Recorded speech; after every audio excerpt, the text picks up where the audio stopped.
तो हेलो बच्चों, कैसे हैं आप सभी लोग। मैं राहुल सर स्वागत करता हूं आप सभी का अपने यूट्यूब चैनल पर। बच्चों, पवन सीरीज के मैथ के क्वेश्चन हम लोग सॉल्व कर रहे थे, जिसमें अति लघुत्तरीय का 49 क्वेश्चन हम लोगों ने देखा, 49 क्वेश्चन को सॉल्व किया। उसके आगे बढ़ते हैं और आज 50वें प्रश्न से शुरू करते हैं और इसको समझते हैं। सबसे पहला जो इसमें 50वां प्रश्न है, प्रश्न बहुत ही इंपॉर्टेंट है, आपके एग्जाम में ये पूछा जा चुका है। प्रश्न क्या है कि एक वर्गाकार तार का क्षेत्रफल 144 सेंटीमीटर स्क्वायर दिया गया है। आप सभी को पता होना चाहिए कि जो क्षेत्रफल होता है वह हमेशा यूनिट स्क्वायर में होता है। यदि यहाँ सेंटीमीटर है तो ये सेंटीमीटर स्क्वायर होगा, यदि यहाँ पे मीटर होता तो ये मीटर स्क्वायर होता। क्लियर हुआ। आगे बढ़ते हैं। इसे मोड़कर एक आयत बनाया गया है, यानी एक वर्गाकार तार का क्षेत्रफल इतना दिया गया है। अब इसी तार को हम क्या बना रहे हैं, आयत बना रहे हैं। इसी तार का आयत बना रहे हैं। यदि आयत की लंबाई 16 सेंटीमीटर है तो आयत की चौड़ाई की गणना कीजिए, ये हमसे पूछा गया है। कैसे करेंगे, सीधा समझिए। जैसे एक वर्गाकार ऐसे मान लीजिए ये तार है और हमें इसको आयत में चेंज करना है, यानी ऐसे ही कुछ बनेगा। इस प्रकार ये आयत हो गया। अभी ये ऐसे है, चेंज करके इस फॉर्म में लाना है, यानी वर्ग से आयत में ले जाना है। देखिए, ध्यान दीजिए, तार की लंबाई तो ना घटेगी और ना ही बढ़ेगी। तार की लंबाई फिक्स है, तो जो इसका परिमाप होगा, वर्ग का जो परिमाप होगा, हम कह सकते हैं कि आयत के परिमाप के बराबर होगा। इतना क्लियर है, क्योंकि तार की लंबाई तो बढ़ नहीं रही है ना ही घट रही है। तो यहाँ से मान लीजिए तार हमने बिछाना शुरू किए और यहाँ तक ले गए, यहाँ से यहाँ तक लेके आए, और इसी तार को हम चेंज करके यहाँ से यहाँ लेके गए और यहाँ पर लेके आए। तार की लंबाई ना घटी और ना ही बढ़ी। अब कैसे हमें पता करेंगे कि इसकी चौड़ाई कितनी है।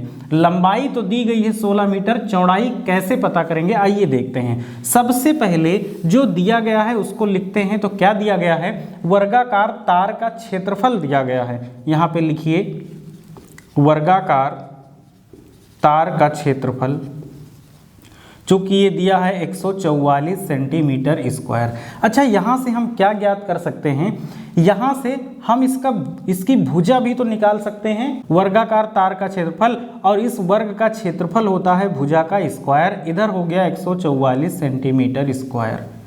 यहाँ से एक भुजा अगर निकालें तो स्क्वायर उधर चला जाएगा, तो यहाँ बचेगा भुजा और ये अंडर रूट 144 सेंटीमीटर स्क्वायर हो जाएगा। 144 का जब हम स्क्वायर रूट निकालेंगे तो ये प्राप्त होगा हमें 12, और ये सेंटीमीटर स्क्वायर आ जाएगा सेंटीमीटर में। यानी जो एक भुजा निकल के आई वो कितनी, 12 सेंटीमीटर।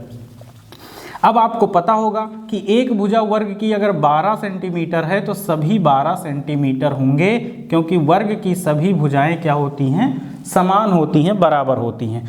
तो इसका अगर परिमाप निकाला जाए तो इस वर्गाकार तार का परिमाप किसके बराबर होगा। अभी मैंने बताया कि जो हम आयत बनाएंगे उस आयत के परिमाप के बराबर होगा। तो आयत का परिमाप, इतना क्लियर हुआ। यही मेन कॉन्सेप्ट है, आपको यही समझ में आ जाना चाहिए। तो तार का परिमाप, वर्गाकार तार का परिमाप वर्गाकार आयत के परिमाप के बराबर होगा, और हमें पता है कि इसका परिमाप कितना है। तो इसका परिमाप कितना हो जाएगा, 12 12 12 सभी को जोड़ दीजिए तो ये आ जाएगा 48 आ जाएगा। तो यहाँ पे लिखेंगे 48 सेंटीमीटर। आयत का परिमाप आप सभी को पता है, फार्मूला क्या होता है, 2 गुणे लंबाई प्लस चौड़ाई। अब हमें आयत के परिमाप में क्या पता है कि इसकी जो लंबाई है वो 16 सेंटीमीटर है, यानी यहाँ पे हम लोग क्या लिख सकते हैं, 2 गुणे यहाँ पे लिख सकते हैं 16 और प्लस चौड़ाई ही निकालना है। क्वेश्चन में चौड़ाई पूछा है तो इसको हम x मान लेंगे। इस 2 को इधर भेजें तो ये आ जाएगा हर में, तो ये इससे कट जाएगा। कितनी बार जाएगा, ये जाएगा 2 दूने 4, 2 चौक 8, 24 बार आ गया। तो यहाँ बचा 24 बराबर 16 प्लस एक्स, चूँकि हमें x का मान निकालना है 16 को इधर भेज दीजिए तो ये 24 माइनस 16 हो जाएगा बराबर x। इसको घटाएंगे तो 8 आएगा, तो x बराबर 8 सेंटीमीटर। ये क्या निकल के आया, ये है हमारी चौड़ाई किसकी, आयत की। तो ये हमारा चौड़ाई बराबर 8 सेंटीमीटर, यही आंसर हो गया, यही पूछा गया था आपसे। इतना समझ में आया कैसे क्या क्या किया गया इसमें। सबसे पहले तो इसका परिमाप निकाला गया। परिमाप क्यों निकाला गया, क्योंकि जो परिमाप है वही तो तार है, इसका परिमाप ही तार है, इसीलिए परिमाप निकाला गया। और परिमाप किसके बराबर होगा, आयत के परिमाप के बराबर वर्ग का परिमाप होगा। दोनों को रख दिए, हमें चौड़ाई निकालनी थी तो चौड़ाई यहाँ पे x मान लिए और यहाँ से भी x की वैल्यू निकाल लिए, 8 आया, यही आपका राइट आंसर होगा। समझ में आ गया। अब चलिए चलते हैं प्रश्न संख्या 51 पर। प्रश्न संख्या 51 देखते हैं। आसान प्रश्न है। क्या पूछा गया है, एक कक्षा में 3x² प्लस 5x माइनस 9 बालक एवं x² प्लस 5x प्लस 4 बालिकाएं पढ़ती हैं। कक्षा में बालकों की संख्या बालिकाओं की संख्या से कितनी अधिक है। बालकों की संख्या बालिकाओं की संख्या से कितनी अधिक है पूछा गया है। बहुत ही आसान प्रश्न है। यहाँ अगर आपको नंबर दे दिया गया होता कि कक्षा में 10 बालक हैं, ऐसे दे दिया जाए कि कक्षा में 10 बालक हैं और 5 बालिकाएं हैं, तो बालकों की संख्या बालिकाओं की संख्या से कितनी अधिक है, आप तुरंत घटा के बता देंगे कि 5 लड़के अधिक हैं लड़कियों से। यही करना है आपको इसके साथ। कैसे करेंगे देखिए, ध्यान दीजिए। तो बालक कितने हैं, बालकों की संख्या में से हमें घटा देना है बालिकाओं की संख्या को। बालिकाओं की संख्या लिखते हैं। बालकों की संख्या कितनी है, 3x² प्लस 5x माइनस 9। घटाने का चिन्ह जब भी लगेगा उसके आगे के जितने भी पद आप लिखेंगे वो सब ब्रैकेट के अंदर हमेशा याद रखिए। x² plus 5x plus 4 bracket बंद कर देते हैं। अब हमें क्या करना है, जो पहला स्टेप है ब्रैकेट को ओपन करेंगे। कैसे करेंगे देखिए, 3x² 5x माइनस 9, जब भी ब्रैकेट ओपन होगा और इसके जस्ट पहले माइनस का चिन्ह है तो अंदर के सभी चिन्ह बदल जाएंगे। तो ये हो जाएगा x², यहाँ प्लस है तो ये माइनस कर दीजिए, यहाँ प्लस है तो ये भी माइनस कर दीजिए। इतना क्लियर हो गया। आप सभी ने पढ़ा होगा सजातीय एवं विजातीय पद। अब उसका उपयोग हम यहाँ करेंगे। कैसे करेंगे, जितने भी सजातीय पद हैं उनको एक साथ लिखिए। सजातीय पद का मतलब कि चर एवं चर की घात समान हो तो ऐसे पद सजातीय पद कहलाते हैं। देखते हैं यहाँ पे, तो 3x² और कहाँ पे x² है, ये है माइनस x² को एक साथ लिखा। अगला यहाँ पे देखिए x की पावर 1 है, यहाँ भी x की पावर 1 है तो लिखते हैं प्लस 5x और ये है माइनस 5x, एक साथ लिख दिया गया। अब कोई चर नहीं बचा है, अचर है -9 और -4 को एक साथ लिख दिया। ओके, अब क्या करेंगे, क्योंकि सजातीय पद ही आपस में घटते हैं इसीलिए ऐसा किया गया। इसमें आपकी गलती होने के चांसेस कम हो जाते हैं, इसलिए ऐसा करते हैं। तो 3x² में से 1x² घट जाएगा तो 2x² बचा। 5x में से 5x घट गया तो क्या बचा, 0, कुछ नहीं बचा। अब यहाँ देखिए 9 और 4 जुड़ जाएंगे। क्यों, क्योंकि जो यहाँ चिन्ह है वो समान है, तो हमेशा समान चिन्ह वाले जुड़ते हैं। तो 9 और 4 13 हो जाएगा, लेकिन चिन्ह लगेगा माइनस का। इसके आगे क्या कुछ सॉल्व किया जा सकता है, नहीं, तो हमारा यहीं पे आंसर हो जाएगा। क्लियर। तो हमें क्या पता चला कि जो बालकों की संख्या है, बालकों की संख्या लिखेंगे, बालिकाओं की संख्या, बालिकाओं की संख्या से 2x² माइनस 13 अधिक है, अधिक है। क्लियर, समझ में आ गया।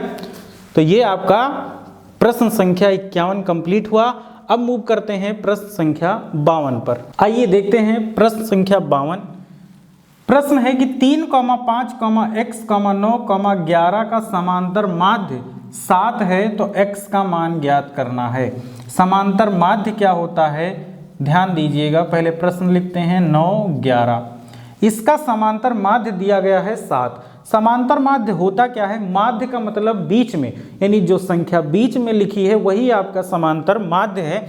तो आप देखिए, आगे से 2, पीछे से 2, ये हो गए। कौन बच रहा है बीच में? x। तो बस समझ लीजिए कि x के जगह पे किसको होना चाहिए? 7 को होना चाहिए, क्योंकि हमारा समांतर माध्य कौन है? 7 है। हल कैसे करेंगे? हल करने के लिए इसका एक छोटा सा फार्मूला है समांतर माध्य का। समांतर माध्य बराबर आंकड़ों का योग बटे आंकड़ों की संख्या। आंकड़ों की संख्या, आंकड़ा क्या है? आंकड़ा मतलब डाटा जो दिया गया है। तो योग करेंगे यानी इनको जोड़ेंगे, तो ये 3 + 5 + x + 9 + 11, और संख्या कितनी है? तो 1 2 3 4 5, यहाँ 5 लिख दें। अब ध्यान दीजिए, यहाँ पे समांतर माध्य हमें दिया गया है कितना? 7, तो यहाँ 7 लिखेंगे। अब क्या करेंगे? क्रॉस मल्टीप्लाई कर दीजिए, तो 7 का गुणा हो जाएगा 5 में, तो यहाँ 7 × 5, और इन सभी को जोड़ लीजिए, तो देखिए 11 और 9 20 हो गया, 20 5 25, और 25 और 3 हो जाएगा 28 प्लस x तो इसमें जुड़ेगा नहीं, क्योंकि चर और अचर आपस में कभी नहीं जुड़ते हैं। ऐसी गलती कभी मत करिएगा कि जैसे 2 और x को जोड़ना है तो आप 2x, ये कभी नहीं लिखेंगे, ये तो पूरी तरह से गलत हो गया। ऐसा कब होगा? जब 2 × x लिखा है तो आप इसको 2x लिख सकते हैं, यानी गुणा होगा तब ये इस तरह लिखा जाएगा, ना कि जोड़ने पर या घटाने पर। क्लियर है? आगे बढ़ते हैं। ऐसे छोटे छोटे कॉन्सेप्ट क्लियर करते रहिए, जिससे आपको आगे और जो टफ थोड़े क्वेश्चन आएंगे वो समझने में आसानी होगी। तो यहाँ पे हम क्या लिखेंगे? 28 में x को जोड़ दिए, यहाँ पे इसको जब गुणा करेंगे तो ये 35 हो जाएगा, और हमें x का मान निकालना है, तो 28 इधर ले आइए, -28 बराबर x। इसको जब घटाएंगे तो हमें प्राप्त होगा 7, और 7 ही हमारा क्या हो जाएगा? समांतर माध्य x का मान हो जाएगा। यही माध्य है, क्योंकि ये बीच में है। तो आंसर कंप्लीट हुआ क्वेश्चन नंबर 52 का। क्वेश्चन नंबर 53 में क्या कहा गया है? इसमें दिया गया है 9:x समानुपात x अनुपात 16। यहीं पे सॉल्व कर लेते हैं, बहुत छोटा क्वेश्चन है। 53 9:x समानुपात x फिर अनुपात 16। तो x का मान ज्ञात करना है। आपको मैंने पहले वाले क्लास में बताया, जहां अनुपात हटेगा वहां बटा आ जाएगा, तो x आ जाएगा यहाँ हर में। समानुपात हटता है तो बराबर का चिन्ह, पुनः x, और ये अनुपात हटेगा तो बटे में आ जाएगा 16। जब इस प्रकार के आपको इक्वेशन दिखे तो बिना सोचे समझे इसका क्रॉस मल्टीप्लाई कर दीजिए, यानी 9 का गुणा हो जाएगा किसमें? 16 में, और x का गुणा हो जाएगा x में। तो करते हैं, 9 का गुणा 16 में और x का गुणा x में। इसका गुणा करिए, इसका जब गुणा करेंगे तो ये हो जाएगा कितना? 144 बराबर x का गुणा x में, तो x²। x का मान हमें निकालना है, x का मान निकालना है तो स्क्वायर इधर आ जाएगा, तो हम लिखेंगे x बराबर √144। अब तक तो आप समझ गए होंगे कि जब x² एक तरफ से हटता है तो दूसरी तरफ क्या आ जाता है? रूट आ जाता है, और 144 का जो स्क्वायर रूट होता है वो होता है 12, तो 12 ही हमारा करेक्ट आंसर हो जाएगा। x का मान कितना आ गया? 12, और यही हमसे पूछा गया था। क्लियर? प्रश्न संख्या 53 यही कंप्लीट होता है। अब देखते हैं प्रश्न संख्या 54 को। आइए बच्चों देखते हैं प्रश्न संख्या 54 में क्या पूछा गया है। समीकरण दिया गया है, इसको हल करना है। हल करने का मतलब जो इसमें x वाला टर्म है इसी का मान हमें निकालना होता है। तो ये कितना दिया है? x/3 + x/2 बराबर 10। यहाँ से x का मान निकालना है। कैसे निकालेंगे? ध्यान दीजिए। सबसे पहले आप यहाँ पे लीजिए एलसीएम ले लेंगे 3 और 2 का, तो कितना हो जाएगा? 6। अभी आप यहाँ पे ध्यान दीजिएगा, इसका क्रॉस मल्टीप्लाई मत करिएगा। ऐसा कब कर सकते हैं? जब ये एक ही में लिखा हो, यानी इधर एक पद और इधर एक पद लिखा हो। ये अभी अलग अलग है तो इसका हम क्रॉस मल्टीप्लाई नहीं करेंगे। अच्छा, इसको एक में लिखने के लिए ही हम इसका एलसीएम लिए हैं। तो यहाँ पर 6 आ गया, तो यहाँ किससे गुणा करें कि 6 हो जाए, तो 2 से गुणा करेंगे 3 में तभी 6 होगा, और जब हर में 2 से गुणा होगा तो अंश में भी 2 से गुणा हो जाएगा। तो 2 से गुणा होगा तो 2x, यहाँ पे 3 से गुणा होगा तो यहाँ भी 3 से, तो ये हो जाएगा 3x बराबर ये 10 एज इट इज लिख दिया मैंने। अब इसको जोड़िए तो 3 और 2 5x बटे 6 बराबर 10। अब आप यहाँ पे क्रॉस मल्टीप्लाई कर सकते हैं, तो 6 का गुणा कहाँ हो जाएगा 10 में, तो 5x बराबर 10 गुणे 6। चूंकि हमें x का मान निकालना है तो 5 को उधर भेजेंगे। अच्छा 5 उधर जाएगा तो किस फॉर्म में जाएगा, तो 5 उधर जाएगा तो भाग में जाएगा, क्योंकि इन दोनों के बीच में जो चिन्ह है वो गुणे का है, तो इधर जाएगा तो 10 गुणे 6 बटे 5। अब इसको कट कर दीजिए, 5 एकम 5, 5 दूनी 10, तो हमारे पास क्या बचा 2 गुणे 6, यानी x का जो मान आया कितना आया 12 आ गया। क्लियर, यही आपका आंसर है। ओके, तो प्रश्न संख्या 54 कंप्लीट हुआ। देखते हैं प्रश्न संख्या 55 को, बहुत ही इंटरेस्टिंग है, बहुत ही इंपॉर्टेंट क्वेश्चन है। आइए देखते हैं प्रश्न संख्या 55। पढ़ते हैं एक बार कि चित्र में त्रिभुज ABC और PQR दो समरूप त्रिभुज हैं। एक इसमें वर्ड आया समरूप। ये समरूप क्या होता है, देखिए दो त्रिभुज मैंने बना दिए, जैसा कि प्रश्न में कहा गया कि ABC और PQR, ये ABC है और ये PQR है।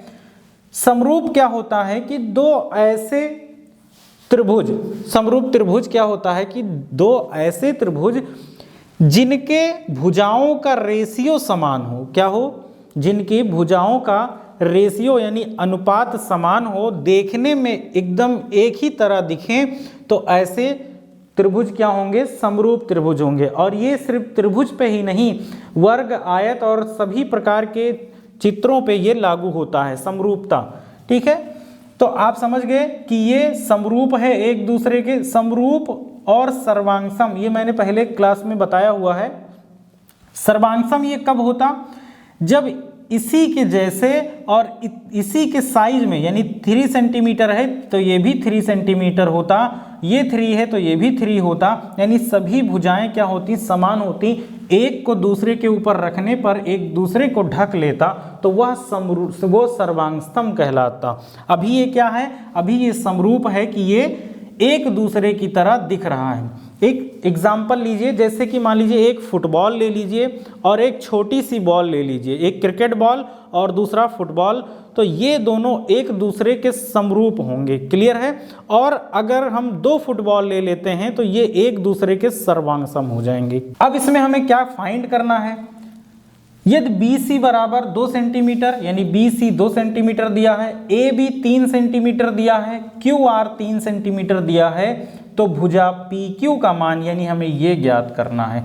इसमें क्या रिलेशन होता है, देखिए जैसे ये भुजा है AB का अनुपात PQ का, जैसे मैंने अभी बताया AB का अनुपात PQ बराबर होगा BC और QR के अनुपात के। क्लियर है, समझ में आया, मतलब इनका जो अनुपात है और इनका अनुपात एक दूसरे के बराबर होने चाहिए। अब देखते हैं बराबर हैं कि नहीं, तो AB बटे PQ बराबर BC, क्योंकि हम अनुपात हटा रहे हैं तो ये बटे में आ जाएगा QR। AB दिया गया है कितना, 3 है, P और Q कितना है, ये PQ कितना दिया गया है, PQ हमें ज्ञात करना है तो यहाँ पे PQ ही लिखते हैं। BC कितना है, तो 2 है, और QR दिया गया है 3। क्रॉस मल्टीप्लाई कर लीजिए, 3 का गुणा 3 में हो जाएगा और 2 का गुणा PQ में हो जाएगा, तो 2 गुणे PQ, तो ये हो जाएगा 9, और 2 यहाँ आ जाएगा गुणे में है, इधर आ जाएगा भाग में, तो ये PQ। अच्छा, इसको भाग करेंगे तो कितना हमें प्राप्त होगा, तो यहाँ PQ बराबर ये हो जाएगा 4.5। तो PQ कितना है, 4.5 सेंटीमीटर है, तो यहाँ पे लिख देंगे 4.5 सेंटीमीटर। यही हमारा आंसर हो गया। ठीक है, प्रश्न संख्या 55 यहीं पे कंप्लीट होता है। अब देखते हैं प्रश्न संख्या 56 को। आइए बच्चों देखते हैं प्रश्न संख्या 56। इस प्रश्न में क्या पूछा गया है, निम्न चित्र में यदि AC बराबर है BD के, यहीं पे देखिए ये AC बी डी के बराबर है, यानी ये वाला ए सी ये बी डी इस भुजा के बराबर है, तथा बी सी ए डी के बराबर है। बी सी ये हो गया बी सी, ये ए डी, ठीक है, ये वाला बी सी इस ए डी के बराबर है। तो निम्न कथनों में से कौन सा सत्य है? त्रिभुज ए बी सी सर्वांगसम है त्रिभुज ए बी डी के, या फिर त्रिभुज ए बी सी सर्वांगसम है। ये सर्वांगसम का चित्र है, अभी मैंने आपको सर्वांगसम बताया क्या होता है, समरूप क्या होता है और सर्वांगसम क्या होता है, तो ये यहाँ पे काम आएगा। इसके बराबर है, या फिर त्रिभुज ए बी सी सर्वांगसम है बी ए डी के। सबसे पहले तो दिया है कि जो ए सी है ये बी डी के बराबर है और जो बी सी है ये ए डी के बराबर है। तो यहाँ पे आप ध्यान दीजिए, जो रेशियो है इनका, यानी जो ए सी का रेशियो है, इसका जो रेशियो है वो बी डी के इसके इस रेशियो के बराबर है। अगर इसको हम इस त्रिभुज, दोनों त्रिभुज को बाहर निकालें, यहाँ पे अगर बनाते हैं तो एक इस प्रकार है और दूसरा इस प्रकार है। अलग अलग अगर हम बनाएं तो ऐसे बनेगा। क्लियर है? नाम दे देते हैं, तो ये ए बी सी और फिर इसको नाम देंगे ए बी और ये डी है। तो इसमें कौन सा एंगल किसके इक्वल है? तो आप देखेंगे यहाँ पे जो एंगल B है वो एंगल B एंगल A के इक्वल होगा। एंगल B कहाँ पे है? एंगल B ये है और एंगल A इक्वल है इसके। कैसे? अगर इस त्रिभुज को हम ऐसे पलट दें, इसको अगर ऐसे पलट दें तो ये एक दूसरे को कवर कर लेगा। अच्छा, पलटेंगे तो कैसे बनेगा? तो ये इस प्रकार बनेगा। पलटेंगे यदि तो इस प्रकार बनेगा। तो जब इसको इसके ऊपर रखा जाएगा तो ये पूरी तरह से इसको कवर कर लेगा, यानी हम कह सकते हैं कि ये त्रिभुज दोनों एक दूसरे के सर्वांगसम हैं। सर्वांगसम है तो हमारा ऑप्शन 3 करेक्ट हो जाएगा। एंगल ए बी सी सर्वांगसम होगा एंगल बी ए डी के। क्लियर हुआ? तो ये प्रश्न संख्या 56 कंप्लीट हुआ। देखिए प्रश्न संख्या 57 नंबर प्रश्न में क्या पूछा गया है कि सबसे छोटी पूर्ण संख्या पूछा गया है। पूर्ण संख्या, तो ध्यान दीजिए, जैसे प्राकृतिक संख्या होती है तो कहाँ से स्टार्ट होती है? 1 से स्टार्ट होती है। तो हम कहेंगे जो सबसे छोटी प्राकृतिक संख्या है वो क्या है? 1 है। जबकि पूर्ण संख्या क्या होता है? 0 से स्टार्ट होता है। 0 1 2 3 4 5 6 ऐसे अनंत तक। तो जो सबसे छोटी पूर्ण संख्या होगी वो क्या हो जाएगी? 0। और 1 क्या होगी? सबसे छोटी प्राकृतिक संख्या। सबसे छोटी प्राकृतिक संख्या। तो ये हमेशा आप याद रखिए। आंसर 57 का हो जाएगा 0। आगे बढ़ते हैं प्रश्न संख्या 58 पर। निम्नलिखित में से समीकरण तथा सर्व समीकरण छांट कर लिखिए। कैसे छांटेंगे? इसके पहले वाले प्रश्न में मैं बता चुका हूं। देखिए, समीकरण और सर्व समीकरण छांटना है तो समीकरण में क्या होना चाहिए? समीकरण में कोई जो चर का जो वैल्यू होता है, कोई एक ही वैल्यू दोनों तरफ मान को संतुष्ट करता है। कैसे? जैसे पहला हम ऑप्शन उठाते हैं, पहला वाला, तो 2 × x + 1 = 2x + 2। यदि यहाँ पे x का मान x बराबर 1 रखते हैं, 1 रखने पर तो यहाँ रखते हैं तो 2, यहाँ पे 1 x की जगह पे और 1 लिखा है तो लिख देंगे 2 गुणे यहाँ पे x की जगह पे 1 रखेंगे 2, यानी जहाँ जहाँ x है वहाँ वहाँ क्या रख दिया? 1 रख दिया। अब सॉल्व करते हैं। इसको सॉल्व करेंगे तो 2 हो जाएगा और इन दोनों के बीच में गुणे का चिन्ह, तो 2 × 2। इनको सॉल्व करेंगे तो ये 2 और +2, ये आ गया 4 और इधर भी आ गया 4। तो अभी हम नहीं बता सकते कि ये समीकरण है या फिर सर्व समीकरण। कैसे? अभी x का मान हम एक बार और कुछ पुट करेंगे। मान लीजिए x का मान 2 रखते हैं तो x बराबर 2। ऐसा क्यों? क्योंकि x का मान 1 रखे हैं, दोनों तरफ संतुष्ट कर दिया है। क्या पता हम x का मान 2 रखें तो संतुष्ट ना करे। अगर संतुष्ट नहीं करेगा तो समझ लीजिए कि ये समीकरण है और समीकरण का हमेशा एक ही मान होता है। इसलिए तो x का मान 2 रखते हैं, यहाँ जहाँ जहाँ x है वहाँ वहाँ 2 रख देंगे, तो 2 गुणे x की जगह पे 2 + 1 बराबर 2 गुणे x की जगह पे 2 + 2। इसको सॉल्व करते हैं तो ये 3, यहाँ 2 गुणे 3 और ये 2 दूनी 4 + 2। देखिए 2 3 6 और इधर भी आ गया 6। x का हम कोई भी मान रख रहे हैं तो हमेशा समीकरण को संतुष्ट कर रहा है। x का मान 1 रखे तब भी दोनों तरफ बराबर, x का मान 2 रखे तब भी दोनों तरफ बराबर आया, तो आप इसको क्या कहेंगे? इसको हम सर्वसमीका कहेंगे, सर्वसमीका। क्योंकि सर्वसमीका में x का कोई भी मान अगर आप रखते हैं तो दोनों तरफ इक्वेशन क्या होगा? इक्वल होगा। दूसरा वाला चेक करते हैं ऐसे। इसका सेकेंड ऑप्शन देखते हैं। सेकेंड वाले में क्या है?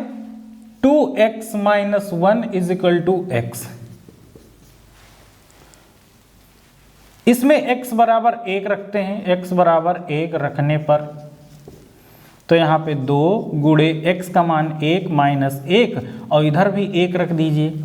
सॉल्व करते हैं तो सबसे पहले गुणा होगा बॉडमास के नियम से, तो 2 हो गया माइनस 1 बराबर 1। इसको घटाएंगे तो 1 इधर भी आ गया, 1 इधर भी, इसमें भी क्या हो रहा है? बराबर आ रहा है। लेकिन एक बार x का मान 2 रख के भी देख लेते हैं। तो x बराबर 2 रखने पर अगर यह भी संतुष्ट हो रहा है तो दोनों सर्वसमीका होंगे। देखते हैं तो 2 गुणे 2 माइनस 1, यहाँ पे 2 आ गया बराबर 2। गुणा करते हैं, 2 दूनी 4, 4 माइनस 1 और इधर आ गया 2, तो 4 में से 1 घटाएंगे 3 और इधर आ गया 2, तो क्या ये बराबर है? ये बराबर नहीं है। यानी कि x का मान 1 रखने पर तो संतुष्ट किया, किंतु x का मान 2 रखने पर यह संतुष्ट नहीं किया। यानी इसमें निश्चित है कि x की जगह पे सिर्फ 1 आएगा, इसके अलावा कोई भी नहीं आएगा। इस प्रकार यह समीकरण है। क्या होता है? समीकरण होता है जिसका एक निश्चित मान होता है।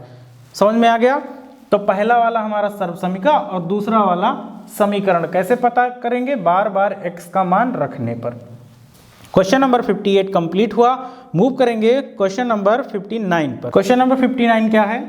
83 के अंकों को परस्पर बदलने पर प्राप्त संख्या को मूल संख्या से घटाने पर कौन सी संख्या मिलती है? क्वेश्चन को थोड़ा घुमाया गया है लेकिन बहुत ही इजी क्वेश्चन है। सबसे पहले 83 है, 83 दिया गया है तो 83 लिखिए। अब जो कहा जा रहा है कि 83 के अंकों को परस्पर बदलने पर, यही 2 अंक हैं तो इनको बदल दीजिए। जैसे 83 लिखा है तो 38 लिख दीजिए, बस। आगे प्राप्त संख्या को मूल संख्या, अब मूल संख्या यही तो है जो पहले दी गई थी, मूल संख्या में घटाने पर कौन सी संख्या मिलती है? बस घटा दीजिए, बहुत ही इजी है। इसको घटाएंगे तो कितना आएगा? 13 में से 8 गया 5, यहाँ पे 7 बचा, 7 में से 3 घटा दीजिए तो आ जाएगा 4, 45। यही आपका राइट आंसर हो गया। क्वेश्चन नंबर 59 कंप्लीट हुआ। अब देखते हैं क्वेश्चन नंबर 60 को। 60 नंबर में क्या है? समीकरण -4x + 3 बराबर -6x - 18 को हल कीजिए। हल करने का मतलब x का मान निकाल लीजिए। तो देखिए क्या करना होगा, इसमें पक्षांतर करना होगा। पक्षांतर किसको करेंगे?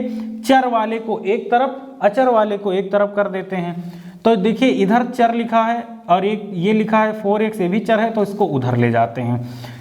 या फिर 6x को इधर ले आइए, तो यहाँ पे -4x लिखा है और माइनस का 6x इधर आएगा तो ये हो जाएगा प्लस का 6x हो जाएगा।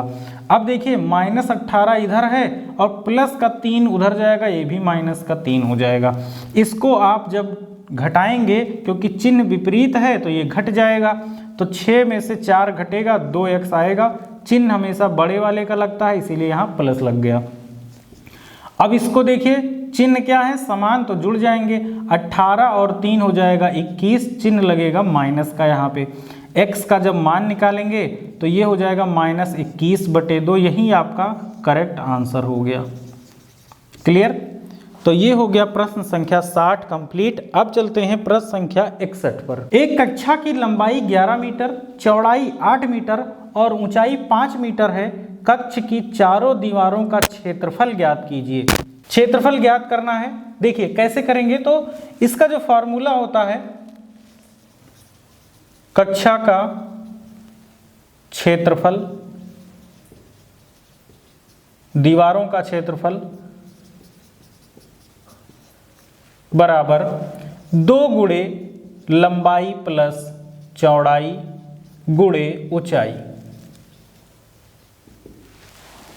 अब देखिए यहाँ पे लंबाई कितनी दी गई है, तो लंबाई दी गई है 11 मीटर, यहाँ पे वैल्यू रखते हैं तो 2 गुणे लंबाई की जगह पे 11 प्लस चौड़ाई की जगह पे 8 रखेंगे और ऊंचाई की जगह पे कितना 5 मीटर, जो कि दिया गया है क्वेश्चन में। अब सॉल्व कर लेते हैं तो 2 गुणे ये हो जाएगा 19 और 19 गुणे 5, इसको गुणा कर लेते हैं, ये हो जाएगा 19 दूना 38, 38 गुणे 5 हो जाएगा, 8 पंचे 40, 5 से 15 और 4 19, 190 क्षेत्रफल है, मीटर दिया गया है तो मीटर स्क्वायर हो जाएगा। ये आपका करेक्ट आंसर हो गया।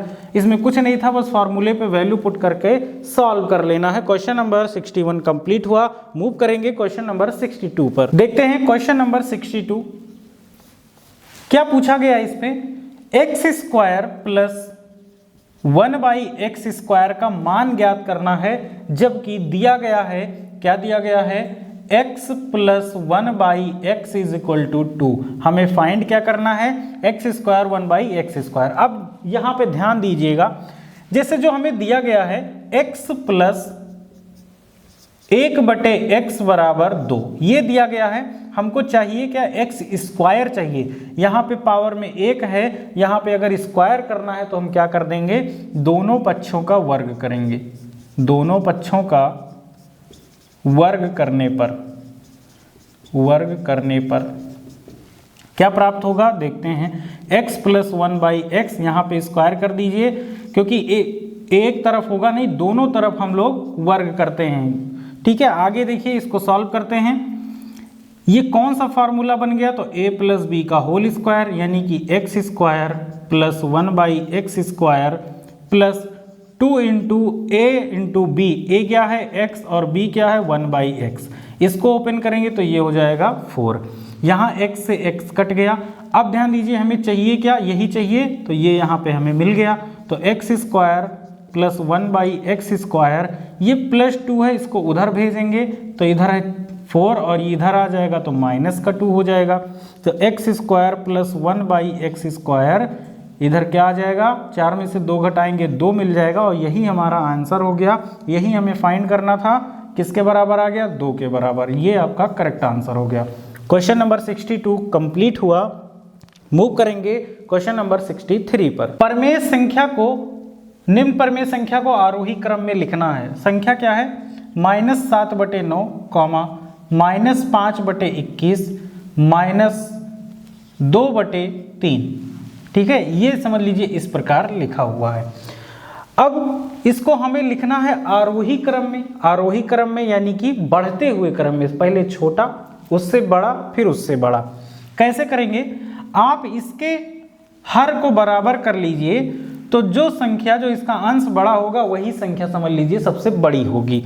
तो अंश को अगर हम हर को बराबर करें तो कैसे करेंगे, इसका एलसीएम लेना पड़ेगा। अगर एलसीएम लेंगे 9, 21 और 3 का, तो देखिए कितना आएगा, 3 से काटिए, 3 त्रिका 9, 3 सते 21, 3 एकम 3, फिर ये 3 से कट जाएगा और फिर ये 7 से कट जाएगा। 7 त्रिक 21, 63, 63 आ गया, यानी कि ये सब इसका हर है 63 हो गया। अब 63 हो गया, 63 इसमें किससे गुणा होगा, तो 9 में 7 से गुणा होगा तो ये हो जाएगा 49, ऊपर भी होगा गुणा तो ये 49 हो जाएगा। इसमें 3 से गुणा होगा तो ऊपर 15 हो जाएगा। इसमें किससे गुणा होगा, 21 से, तो ये ऊपर हो जाएगा -42। अच्छा, अब बताइए कि इन संख्याओं में से सबसे बड़ी संख्या कौन सी है। माइनस लगा है तो जो सबसे बड़ा लिखा होगा वो सबसे छोटा होगा। इस चीज़ का आपको ध्यान रखना है। तो सबसे बड़ी संख्या इसमें कौन सी होगी, जो सबसे छोटी होगी, क्योंकि माइनस लगा हुआ है तो ये हो जाएगी सबसे बड़ी संख्या। फिर उससे छोटी कौन होगी, 42 वाली, फिर उससे सबसे छोटी 49। तो हम लोग लिखेंगे -49/63, फिर उससे छोटा -42/63, फिर उससे छोटा यानी -15/63, सबसे छोटा, फिर उससे बड़ा, फिर उससे बड़ा, इस प्रकार। तो इन संख्याओं को अगर अब लिखा जाए तो देखिए, सबसे छोटी संख्या होगी -7/9, फिर इससे बड़ी संख्या होगी -2/3, और फिर जो सबसे बड़ी संख्या होगी -5/21। ये आपका करेक्ट आंसर होगा। क्लियर? क्वेश्चन नंबर 63 कंप्लीट हुआ। मूव करते हैं क्वेश्चन नंबर 64 पर। दो परमेय संख्याओं का योगफल दिया गया है -1/3, जिसमें से एक संख्या भी दे दी गई है -5/18। तो मान लीजिए एक संख्या x है और दूसरी संख्या तो हमें दी गई है -5/18। जब इनका योग करते हैं तो हमें क्या प्राप्त होता है? -1/3। ये प्रश्न में कहा गया है। यहाँ मैंने अपनी तरफ से कुछ नहीं लिखा है। दो परमेय संख्याओं का योगफल -1/3 है, तो दो परमेय संख्या है, एक दिया था दूसरा नहीं दिया था, तो मैंने x मान लिया। अब इसको ओपन कर लीजिए तो ये x -5/18 हो जाएगा। इधर -1/3 लिखा है, इसको उधर भेज दीजिए तो x बराबर -1/3 है और ये उधर जाएगा तो प्लस का 5/18 हो जाएगा। इतना क्लियर? इसको सॉल्व कर लीजिए। अच्छा, इसका जब एलसीएम लेंगे तो ये 18 आएगा। यहाँ पे किससे गुणा करें कि 18 हो जाए? तो 6 से, तो ऊपर भी 6 हो जाएगा तो -6, और यहाँ गुणा करने की आवश्यकता नहीं है तो 5 ऐसे ही लिख दीजिए। x बराबर 6 में से 5 घटेगा, 1 आएगा, चिन्ह लगेगा बड़ा वाला यानी माइनस, तो हमारा उत्तर हो गया -1/18। x का मान -1/18, अर्थात इसको जब हम यहाँ पे रखेंगे तो हमें यही प्राप्त होगा। -1/18 को x की जगह पे रख के दोनों को जब जोड़ेंगे तो -1/3 प्राप्त होगा। क्वेश्चन नंबर 64 कंप्लीट हुआ। क्वेश्चन नंबर 65 देखते हैं। इसमें क्या कहा गया है कि प्लेटो का जन्म 429 ईस्वी पूर्व में हुआ था तथा 348 ईसा पूर्व में दिवंगत हो गए, यानी उनकी मृत्यु हो गई। तो वे कितने वर्षों तक जीवित रहे? आपको क्या करना है कि इसमें से इसको घटा दीजिए तो जो आएगा वही आपका आंसर होगा। तो 429 में माइनस करेंगे 348, घटाते हैं तो कितना आएगा? 1, यहाँ पे आ गया 12, 12 में से 4 गया 8, 81। ठीक है, यानी कि वो कितने वर्षों तक जीवित रहे? तो वो 81 वर्षों तक जीवित रहे। ये आपका करेक्ट आंसर हो गया। बहुत ही इजी था। अब चलते हैं क्वेश्चन नंबर 66 पर। देखते हैं बच्चों क्वेश्चन नंबर 66 क्या है। x ब्रैकेट में y minus Z plus Y bracket में z minus X plus Z bracket में x माइनस वाई का मान ज्ञात कीजिए। इनको सरल करना है तो कैसे करेंगे? ब्रैकेट ओपन करिए तो x का गुणा y में तो x गुणे y, फिर माइनस x का गुणा z में तो x गुणे z, प्लस y का गुणा z में तो y गुणे z, माइनस y का गुणा x में तो y गुणे x, प्लस z का गुणा x में तो यहाँ भी z गुणे x, माइनस z गुणे y। सबको गुणा कर लीजिए तो ये हो जाएगा xy minus xz plus yz minus xy लिखिए या yx लिखिए, बात एक ही है। ये xz माइनस yz। देखिए कुछ इसमें आपको समान दिख रहा है, सजातीय पद दिख रहा है, तो यहाँ xy प्लस का है, यहाँ xy माइनस का घट जाएगा। यहाँ xz माइनस का है, यहाँ प्लस का, ये भी घट जाएगा। कौन बचा? yz प्लस का, yz माइनस का, सब कट गया, घट गया, तो क्या बचा? शून्य बचा, 0 बचा। यही आपका आंसर हो गया। हल करने पर हमें क्या प्राप्त हुआ? शून्य प्राप्त हुआ। क्वेश्चन नंबर 66 कंप्लीट होता है। क्वेश्चन नंबर 67 देखते हैं। एक रेलगाड़ी की चाल x² plus 3x plus 2 kilometre प्रति आवर है। देखिए चाल दिया गया है, चाल कितना है? x² plus 3x plus 2 kilometre per hour. तो वह x प्लस 2 घंटे में, यानी समय भी दे दिया गया है। समय कितना है? x plus 2 hour. घंटे में कितनी दूरी तय करेगी? आप सभी ने पढ़ा होगा चाल बराबर क्या होता है? दूरी बटे समय। हमसे क्या पूछा गया है? दूरी पूछा गया है। समय को इधर ले आइए तो जो फार्मूला बनेगा दूरी बराबर चाल गुणे समय। अब हमें चाल भी पता है और समय भी पता है, रख देते हैं वैल्यू। चाल कितना है? तो x² प्लस 3x प्लस 2 में गुणा हो जाएगा समय का, जो कि है x प्लस 2। गुणा कर लीजिए। गुणा करते हैं देखिए x का गुणा पहले x स्क्वायर में, तो x स्क्वायर गुणे x, एक एक स्टेप करते हैं। देखिए यहाँ से x का गुणा x स्क्वायर में, तो x स्क्वायर गुणे x, फिर x का गुणा 3x में, तो 3x गुणे x, x का गुणा 2 में, तो 2 इंटू x। इतना क्लियर है। फिर 2 को लेते हैं, x स्क्वायर में गुणा होगा तो 2 इंटू एक्स स्क्वायर, फिर 2 को लेते हैं 3x में होगा, प्लस लगा दीजिए 3x इंटू 2, फिर 2 को लेते हैं और 2 में गुणा करते हैं, तो 2 गुणे 2। इतना समझ में आ गया। यानी एक बार x को लिए सब में गुणा कर दिए, दोबारा 2 को लिए सब में गुणा कर दिए। क्लियर। अब इसको और सरल करते हैं, तो x का गुणा x स्क्वायर में, तो x क्यूब, प्लस 3x का गुणा 3x में होगा, तो ये 3x स्क्वायर, प्लस 2x, यानी यहाँ 2x का गुणा हो रहा है 2 और x का, तो ये 2x हो जाएगा। यहाँ पे गुणा हो रहा है 2 और x स्क्वायर का, तो यहाँ 2x स्क्वायर हो जाएगा, प्लस यहाँ पे हो जाएगा 3 दूनी 6x, प्लस यहाँ पे 4 हो जाएगा।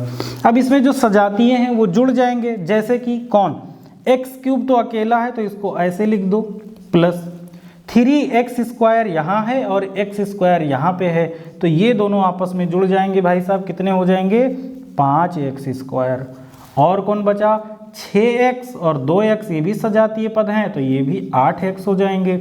अब 4 अकेला है और कोई संख्या लिखी है, नहीं लिखी है, तो प्लस 4, ये हमारा आंसर हो जाएगा। इसके आगे आपको और नहीं सॉल्व करना है। क्लियर। तो इस प्रकार एक क्वेश्चन नंबर 67 कंप्लीट हुआ। इसमें कुछ नहीं था, बस इसमें क्या करना था, बहुपद का बहुपद से गुणा था, बेसिकली कंप्लीट हुआ क्वेश्चन नंबर 67। मूव करते हैं क्वेश्चन नंबर 68 पर। क्वेश्चन नंबर 68 देखिए, क्वेश्चन क्या है, x plus 1/x is equal to 5 दिया है, तो हमें क्या निकालना है, x square plus 1/x square. एकदम डिक्टो question as it is question 62 number पे मैंने सॉल्व कराया है। आप लोग उस क्वेश्चन को देखिए, समझ में आ गया हो तो इस वाले क्वेश्चन को सॉल्व करिए, आंसर कमेंट बॉक्स में बताइए। देखते हैं क्वेश्चन नंबर 69। क्वेश्चन नंबर 69 क्या है, समीकरण दिया गया है 12/5 बराबर 2/5 प्लस 2x/5 में x का मान ज्ञात करना है। बहुत ही आसान है। कैसे आसान है, देखिए हर सब में बराबर है, तो अभी तो हम इसको कट नहीं कर सकते हैं। कैसे, ये अलग अलग पद है। सबसे पहले इसका एलसीएम लीजिए, तो ये 12/5 एज इट इज लिख दीजिए। यहाँ पे 5 इसका एलसीएम आया, तो जब हर समान होता है तो हम अंश को जोड़ देते हैं। जुड़ गया। जब कभी भी आपको इस तरह दिखे कि इधर भी एक पद हो इधर भी एक पद हो और हर में समान संख्या लिखी हो, तो ये कट जाता है। काट दीजिए, तो इधर क्या बचा 12 और इधर 2 प्लस 2x, x का मान निकालना है। इस 2 को पहले इधर भेजिए, तो 12 माइनस 2 और यहाँ आ गया 2x, ये हो जाएगा 10। और ये 2 गुणे में है, इधर आएगा तो भाग में हो जाएगा। इसको और कट करेंगे तो ये 5 हो जाएगा, तो x का मान कितना मिल गया, 5 मिल गया। ये हमारा करेक्ट आंसर हो गया। तो ये क्वेश्चन नंबर 69 कंप्लीट हो गया। अब मूव करते हैं क्वेश्चन नंबर 70 पर। यहीं पे देख लेते हैं, बहुत छोटा सा क्वेश्चन है। -9/11 के योगात्मक प्रतिलोम बताइए। देखिए योगात्मक प्रतिलोम में बस सिर्फ चिन्ह बदल दीजिए आप, तो यहाँ पे क्या लिख दीजिए +9/11। योगात्मक क्या होता है कि जोड़ने पे क्या आना चाहिए, 0 आना चाहिए। ये होता है योगात्मक प्रतिलोम। और गुणात्मक प्रतिलोम संख्या को पलट देते हैं, क्योंकि उसका गुणा करने पर क्या होता है, गुणा करने पर 1 आना चाहिए। ठीक, तो ये क्वेश्चन नंबर 70 आपका कंप्लीट हुआ। आज के लिए इतना ही रखते हैं। अब इसके आगे वाले क्लास में जितने भी आपके अति लघुत्तरीय वाले प्रश्न बचेंगे उनको कवर कर लिया जाएगा। इसको आप अच्छे से पढ़िए और इसके पहले वाली क्लास को भी देखिए। मिलते हैं नेक्स्ट वीडियो में, तब तक के लिए थैंक यू, बाय बाय।